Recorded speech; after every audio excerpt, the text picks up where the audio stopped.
Agents with the FBI division in El Paso said it's still unclear if the current migrant surge at the U.S. Mexico border is assisting gangs and drug cartels along the border.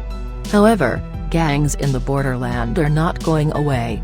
Gang activity is present and consistent in El Paso with over 100 gangs locally, from street gangs, prison gangs, even motorcycle gangs, said Special Agent Paul Davis, who is the former supervisor for the El Paso gang unit for the FBI. Davis works closely with local law enforcement and officials at Fort Bliss to get gangs off the streets in El Paso. He says recruitment for gangs in El Paso is different than in Chicago or New York because gangs in El Paso have close ties with gangs in Juarez. What we don't see in El Paso is a very hierarchy leadership within the gangs here. It's a matter of who has a supplier of drugs and who can supply those drugs, Davis said.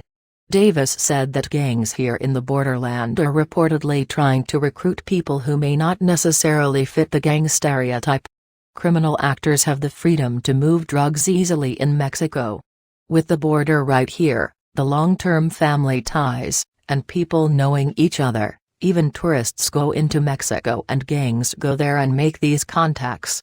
They then will bring drugs back across the border, Davis said. Agents say gang activity happening in Juarez is unlikely to spill into the streets of El Paso. More violence on the U.S. side could possibly lead to stricter inspections at ports of entry or possibly shut down the border entirely. Davis said this act could ultimately damper the gang's criminal enterprise,